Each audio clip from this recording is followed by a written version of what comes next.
holidays nale adu namma GT Holidays da, South India's #1 travel brand.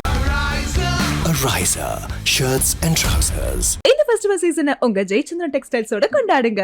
Hello and welcome to Galatta Plus. In this episode, we are going to be talking about Karthik Subbaraj's Jigarthanda DoubleX. The film is a beautiful love letter to cinema and also to nature. There are two kinds of shooting in Karthik Subbaraj's new movie, the kind you do with a gun and the kind you do with a movie camera. At one point, there's a standoff between these two kinds of shooting. A man points his gun at a man who points a camera back at him. Jigarthanda DoubleX is not about which man wins, but if you've seen the earlier film, that is part 1, I don't think you'll be surprised to learn what this film's message really is. It's this: cinema is the most powerful weapon we have. And the beauty, the real beauty of this message is that it is not presented as a stagey speech or as mere words. It is presented as a piece of cinema. It is played out on the big screen as a film within a film. If the message is about the medium, then the medium is how the message is conveyed. The meta-ness is exhilarating. There are several films within Jigarthanda DoubleX, and let's first look at the most obvious one, that is the sequel to the 2014 film starring Siddharth, Bobby Simha and Lakshmi Menon. The parallels are many. There's the name Setu, there's the famous brother-sister song from Pasamalar, there's the central story that a criminal's autobiography is being made into a movie. There is an instance of double crossing, and the true intent of the filmmaker remains unknown to the gangster. Again, just like in part 1. There's cinema being created under a false pretext, and then there is the magic of cinema itself. When a filmmaker says action, he feels something coursing through him like current, like electricity. His actor feels something too. But these references apart, DoubleX is not really an extension of Jigarthanda. It's not really that kind of a sequel. You see why Karthik calls it a sequel in spirit. The opening scenario sets up a Veerappan-like forest-dwelling criminal who kills elephants for tusks. To make things worse for the tribals who live in the area, we have a ganja-smoking, state-appointed cop with zero conscience. To counter this man, this menace, this bad cop, it is not just enough to bring in a good cop. A line of dialogue suggests that something bigger has to happen, something much more is needed, almost like a messiah. And that messiah is cinema. The people speaking these lines don't know that yet, and neither do we, because Karthik diverts us by mimicking the dynamics of the first film. He introduces us to a tribal rowdy named Caesar and a filmmaker named Kirubai, played by RaghavaLawrence and SJsuryah respectively. The third hero in this film is Clint Eastwood himself, who's there from start to finish almost as a spiritual presence. The scene that has Caesar in a shootout in front of the Let Red Go sequence from For a Few Dollars More, it's prime time cine geek heaven. Everything in DoubleX loops back to cinema. Kirubai wants to become a cop. Thanks to cinema, he becomes a dispenser of justice and brings down the bad guys. Caesar is a gunda. Thanks to cinema, his story is diverted into the forest, and there he regains his humanity. The politician played by Ilavarasu says he wants to be the chief minister. Much later, thanks to cinema again, he realizes that there are other ways to serve people. There's also the sense that things are fair in cinema in a way that they aren't in real life. Look at Clint Eastwood in his films. He never ever shoots an unarmed man.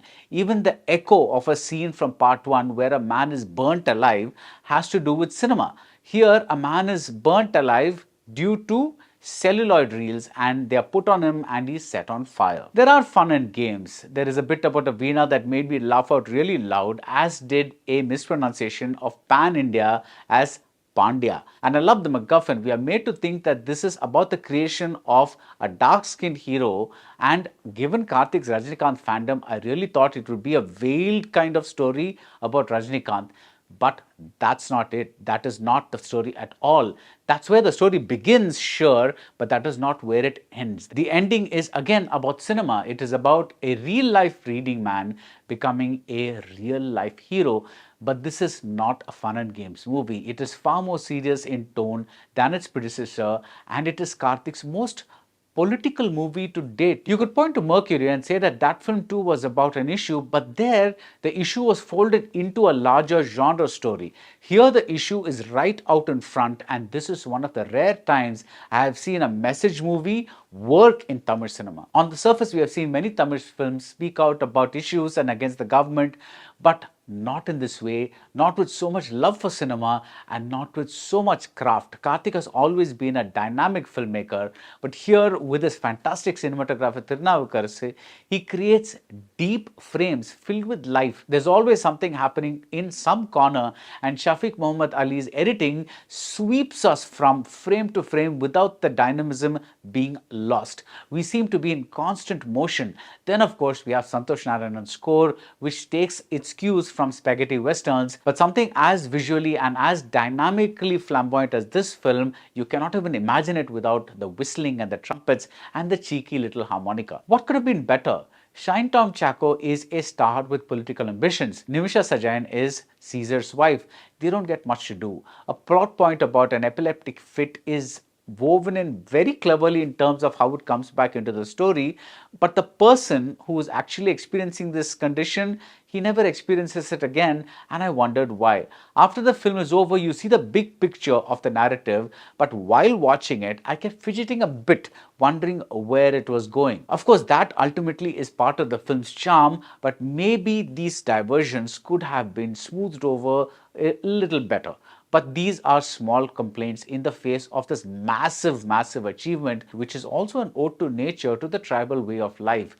When an oracle says that these men will get what they want, but not in the way they expect, it's a reminder of the unpredictability of life itself. It is a throwaway scene, but it is so profound. When you see a wild animal give birth, when you see the mothers of the herd helping the infant, and when you see forests on the verge of vanishing, you may realize that your petty squabbles and revenge fantasies are irrelevant in the larger scheme of things.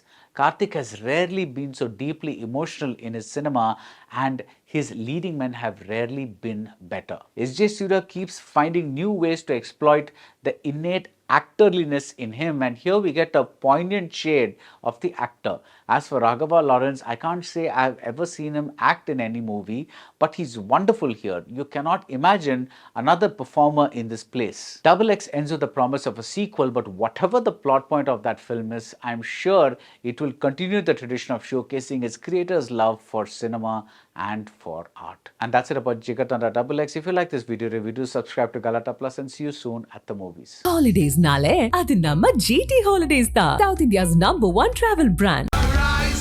Ariza shirts and trousers. இந்த festival சீசனை உங்க ஜெயச்சந்திரன் டெக்ஸ்டைல்ஸோட கொண்டாடுங்க.